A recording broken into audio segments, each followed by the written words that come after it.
task force ay binubuo po ng 3 na individual at 5 pong divisions po namin. Dahil nga ang rason po nito ay piniliwanag ko po kahapon, masyado pong malawak yung nagiging banta na it already transcends to an issue of national security po. Okay, so you cannot give a number. Your Honor, Kasi that's depende an nga po ask sa It depends. sa So kung noted. anong operations Let po. the presiding officer ask a clarificatory question. Hindi naman po mutually exclusive yung naka-assign na ahente po ninyo sa isang kaso lang, di ba? Tama po, Your Honor. So yung national, yung director nyo ng NCR, kung ilan mga ahente na nasa ilalim niya, posibleng 5, 10, 20, 30 iba't ibang kaso ang tinitingnan nila. Tama po. At kung ano man yung kaso may mainit o mainit na dapat panghawakan o malapit nang makuha o mas maraming taong kailangan, lalagyan niya ng tao, tatanggalan din niya, depende kung saan kailangan. Yes, Your Honor. Tama po. So is it correct to state that at any one time, that number will change? Tama po, eksakto po. You may proceed, Counsel. All right, so that's for the NCR. Is it the same case for the Cybercrime Division or the CCD? Sa lahat po ng units na nandoon, parehas po yung ating pong protocol na ginagawa. But just to clarify, I'll go through it one by one. So it's the same for the Organized Transnational Crime Division. Ganun din po. All right. For the Technical Intelligence Division. Tama po, Same. sapagkat standard po yung All right. procedure namin. For the Digital Forensic Laboratory or DFL. Tama rin po. All right. Now, are these members of this special task force given additional salary for their work for the special task force? I think that is not allowed po under the law. Baka po bumagsak kami sa audit niyan or sa DBM po. So they're basically working with the special task force for free? Hindi po libre. Empleyado po sila. Mayroon po silang sweldo. At parte po ng trabaho nila yung ginagawa So po in other nila. words, that's already part of their main job description. I think that's how the government system work po, respectfully. All right. Now, yesterday, you brought confidential records regarding your leads, correct? Tama po. Did you bring those records again today? Nandirito po. Sa aking bayong po. And are these records from the special task force? Iba-iba po, halo-halo na po. Halo-halo na. All right. And you mentioned that you cannot share these records to the public. Is that the case? Tama po, binanggit ko po kahapon. All right. Now, if the Honorable Court issues a subpoena, will you comply? Pag-aaralan po natin kung naayon sa batas, ay pwede nating ipagbigay alam po sa impeachment court na ito. All right. Don't you believe that ang katotohanan ay hindi confidential? Meron po tayong proseso na sinusunod. Kung ito man ay totoo at ito'y magbabiolate po sa batas, baka hindi po natin dapat itong gawin. Dapat hindi payagan, no? Hindi po sa hindi dapat payagan. I think sa linya po ng inyong Objection, Your katanungan. Honor. The question is already argumentative. I'll just move on to a new point. Anyway, during the time of Director Santiago, and let me lay the basis, no?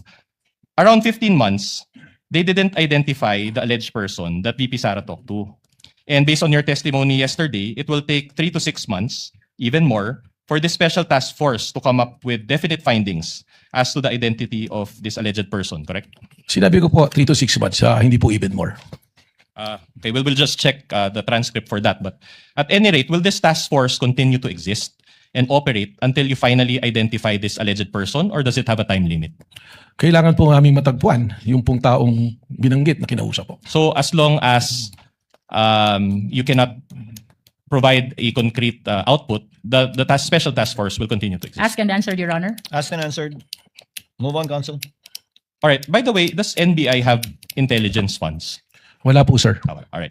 Now, you also mentioned about the Rage Coalition event yesterday in Club Filipino on April 12, 2026, correct? Tama po. All right. Now, this was already around 14 months from VP Sara's press con, correct?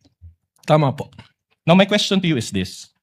Was VP Sara present in that April 12, 2026 event? Wala po siya, sir. All right, no. Now, you mentioned also the concept of kinetic force. Can you recall? Yes, sir. All right. Now, my question to you is this. Despite the lapse of 14 months and the absence of VP Sara in that event, you still concluded that this event was still part of what you call kinetic force. Is that the case? Tama po. All right.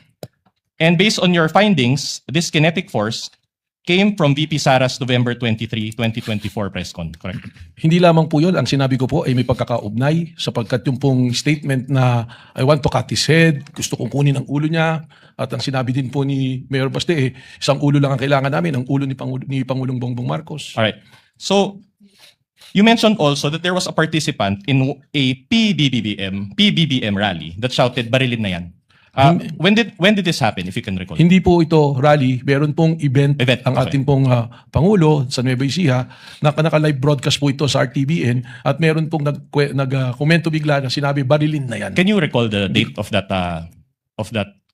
event? You said event. Hindi ko po ma-recall yung exact date pero nandito rin po sa All right. report sa amin yan. But is this also part of the kinetic force that you mentioned? Lumalabas po sa amin pong pag-aaral.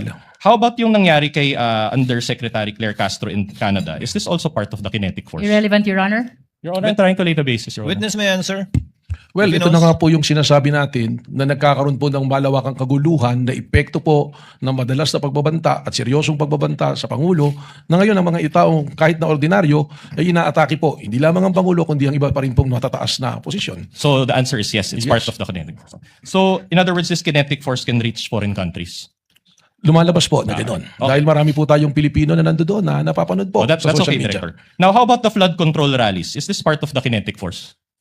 Yung flood control rally na, aling po flood control rally? To be Any flood specific. control rally? Probably, Is it part- baka po, kung maaari lang po sir, ibigyan nyo ko ng specific para po mas may paliwanag ko po. I'll just move on. So any dissent against the government must be attributed to this kinetic force. Is that what you're saying? It's speculative, Your Honor. Witness may answer, Finos. Depende po kung anong event. Kaya nga po ang ginagawa po ng NBI ay atin pong sinusuri lahat ng pangyayari. Kahapon po inilatag namin yung 5 batayan namin para po magkaroon tayo ng malinaw na threat assessment sa lahat po ng pangyayari. All right. Now, isn't it that Mayor Baste, that participant in the PBBM event, the rallies in Canada, and the flood control rallies, don't they have a mind of their own? Ah. Your Honor, we are objecting on the Your ground Honor. of vague. Kindly clarify the question. Your Honor, the witnesses- Kindly reform, counsel. I also did not quite get the question. Kindly reform, counsel. So are you saying that these people that I mentioned, they cannot act independently and are compelled by the kinetic force that you mentioned? That is Sino pong speculative, mga Your tao? Honor. Mayor Baste, the participant in the PBBM rally, the rallies in Canada, and the flood control rallies.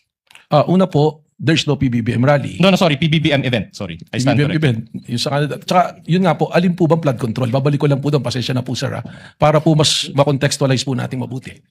Yes, Your Honor, please. May we request I think the clarification question- from the defense? I think the question, Director Matibag, is produkto po ba nung binabanggit yung kinetic energy kahapon yung mga pagkilos laban sa administrasyon at individual na mga miyembro ng administrasyon?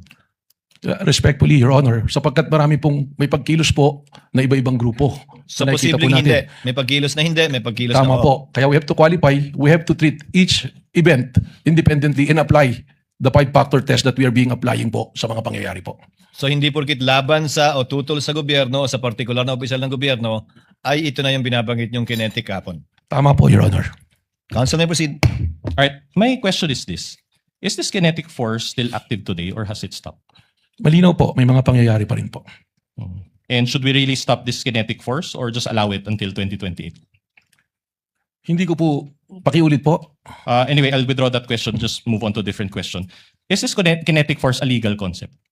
Ito po ay konteksto sa aming base sa aming investigasyon. Again, ibabalik ko po ron sa aming 5 naging patayan na ginagamit din po ng ibang jurisdiction para makapag-establish po ng isang threat para sa isang national threat assessment. Po. Again, just a manifestation that it's not responsive, but I'll just move on to a different point. Your Honor, please.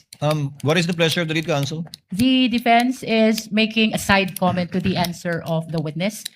Can we please remind him to avoid making side comment as previously invoked by the impeachment court? Then Your I Honor? will raise another motion, Your Honor, that the witness's answer is not responsive.